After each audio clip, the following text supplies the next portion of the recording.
Imagine waking up in the middle of the night to the sound of a ringing phone you can't trace, or finding a strange shadow watching you from the dark corner of your room. Picture every memory you've ever had, every odd coincidence, as mere threads woven into a web of obscure events, leading you to uncover a secret beyond understanding.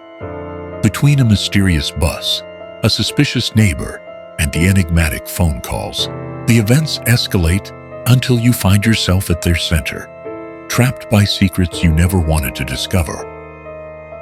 One Friday night around 9 p.m., we went to a live music show at a nearby bar. The ambiance was lively with bright lights and music.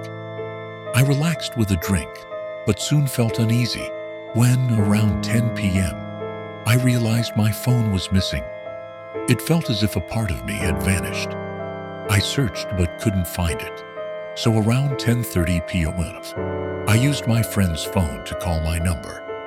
A stranger picked up after 2 rings, chuckling softly before hanging up. Disturbed, I decided to head home by midnight, where I found my phone exactly where I'd left it, as if nothing strange had occurred. This memory brings me back to a fall evening when I was 9 years old. I was the last child to be picked up, left alone as the sun set. Around 5 p.m., a strange bus stopped before me, with the driver smiling, inviting me to get in. But I felt uneasy and asked where the other children were, to which he replied, "We'll pick them up on the way." Ignoring his invitation, I went back to the school, and by 6 p.m., I shared the incident with my parents, who looked at me with worry, realizing I had narrowly avoided something sinister. 3 years later, in late spring, I moved to a new apartment my friend had rented to me.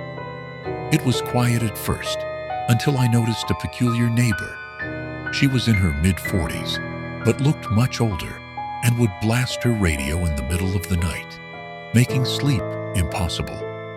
At 3 a.m. one night, I went to ask her to turn it down. She opened the door, and I saw crosses and religious words all over her walls, with a strong smell of mold. She shut the door on me, and later that night, I awoke around 4 a.m. to see a shadow by my bed, resembling my neighbor. The next morning around 7 a.m., I saw her outside my window with a plastic bag filled with something foul.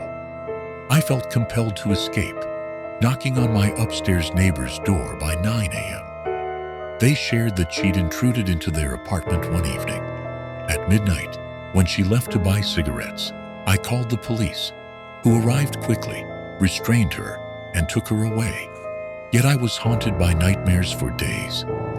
A month later, I started working night shifts near a public payphone, which would ring each night at 3 a.m. Ignoring it at first, I eventually answered, only to hear strange breathing sounds. The next morning, around 8 a.m., I received a call from someone who knew my full name, and after tracing several numbers, I found one originating from California.